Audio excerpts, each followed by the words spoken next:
estudiantes del quinto grado de primaria, soy el profesor Salim Bravo, en esta oportunidad para desarrollar el tema del método científico. Y empecemos. El método científico es un conjunto de pasos, y voy a subrayar esta palabra, es un conjunto de pasos. ¿Qué quiere decir esto? El método científico funciona como si fuese una gradita o como si fuese un conjunto de eslabones entrelazados. Una gradita es más o menos así, ¿no? Es decir, el método científico tiene pasos, uno después de otro, naturalmente, que hay que cumplirlos para generar nuevo conocimiento. En este caso no se genera cualquier conocimiento, lo que se genera es conocimiento científico, como su mismo nombre lo dice, ¿no? El título del tema. Existen muchos tipos de conocimiento, entre ellos el conocimiento común, ¿no?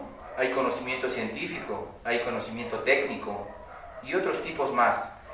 Pero el método científico es el que se encarga de generar el conocimiento científico, ¿ya? Bien. En el proceso en el cual se genera nuevo conocimiento, aparecen más problemas, es decir, al resolver un problema científico, en el transcurso y al final aparecen más problemas. Y realmente ese es el motor de la ciencia. Si la ciencia funcionase solamente con hipótesis válidas, entonces sería infértil. Y la ciencia es todo lo contrario. Cada vez que se soluciona un problema, cientos de otros nuevos problemas se generan, ¿no? Y existen problemas de diverso tipo. Existen problemas teóricos y también pueden existir problemas experimentales, que son los que ve la ciencia. Las ingenierías, que lo que hacen es aplicar el conocimiento científico, tienen sus propios problemas. Pero eso ya da para otra clase, no corresponde al tema de hoy. Estamos hablando del conocimiento científico y el método científico en particular. Muy bien. Entonces, aclaro que esta concepción del método científico es la concepción que yo manejo. Ustedes tienen ahí también una referencia en su módulo. Estamos desarrollando la página número 80 del módulo. Y entonces, por ejemplo, en el módulo te dicen que la química como ciencia emplea el método científico como una técnica para realizar una investigación. El método científico es un conjunto de pasos ordenados que permiten a los científicos dar una explicación lógica sobre un hecho o fenómeno. Muy bien, entonces lo que yo estoy haciendo es complementar a lo que está escrito en tu módulo, para que tengas más información.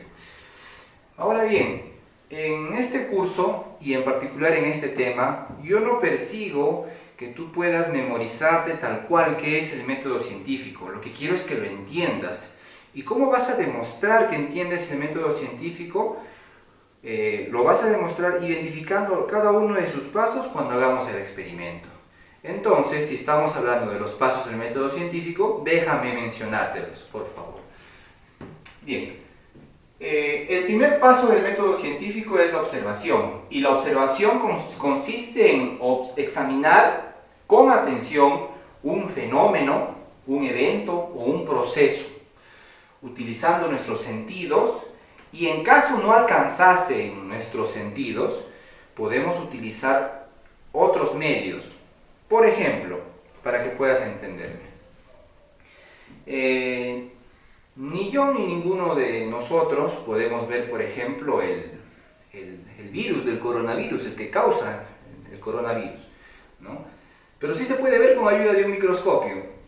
¿Qué es lo que quiero que me puedas entender? Que nuestro sentido de la vista es bastante limitado y por eso tenemos que ampliar nuestros sentidos para poder ver con más exactitud algunos fenómenos o también algunos objetos, muy grandes o muy pequeños. A veces los objetos son demasiado grandes como los planetas, pero están tan lejos que no podemos verlos así nomás, por poner un ejemplo, ¿no? Muy bien. Pasemos al paso número 2, la recolección de datos. La recolección de datos consiste en realizar anotaciones de los datos durante el experimento para luego sistematizarlos. Por ejemplo, a ver. Por ejemplo, imaginemos pues que yo quiero hacer una mezcla de gaseosa con azúcar, ¿no? Entonces, una vez que estoy realizando el experimento, pongo gaseosa en un vaso y azúcar en una cierta cantidad, observo que hay un burbujeo, se está liberando gas.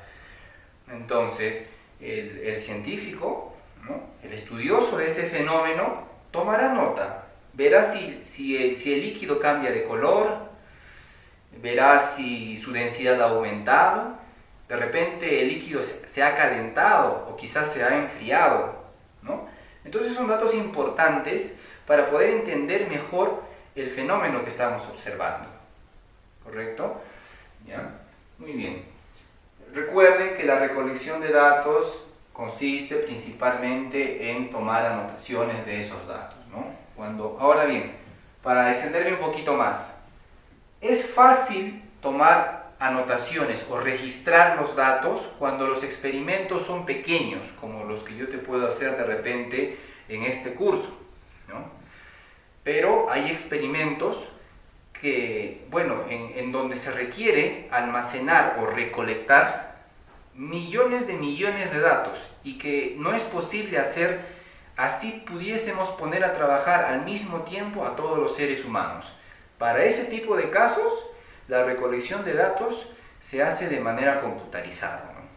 Entonces, la recolección de datos es un paso importante en el método científico y también puede transformarse en un problema, porque a veces es fácil tomar los datos y otras veces es casi imposible, pero es necesario, ¿no?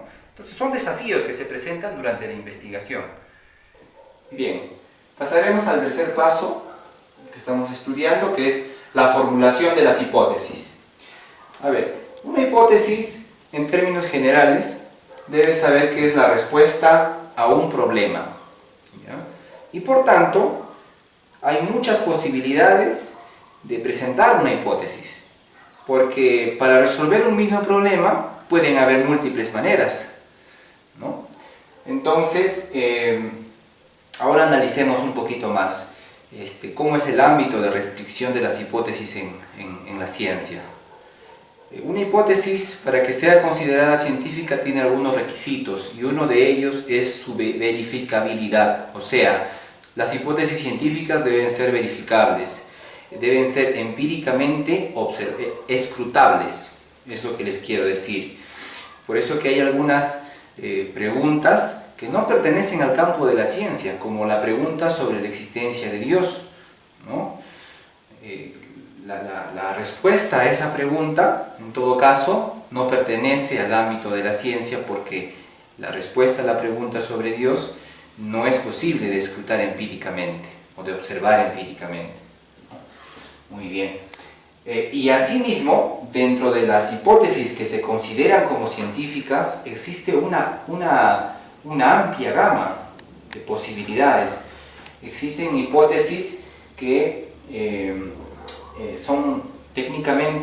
a veces son técnicamente imposibles de comprobar, debido a que no es posible disponer de la cantidad económica para poner a prueba ese tipo de experimentos, ¿no? Hay hipótesis, en cambio, que son factibles, que se pueden llevar a cabo en el mediano o en el corto plazo, ¿no? Muy bien. Ahora pasaremos a la cuarta parte, al paso número 4, que es la experimentación. La experimentación consiste en llevar a la práctica y poner a prueba una o más hipótesis. Técnicamente, en otras palabras, es hacer el experimento. Eso es la experimentación.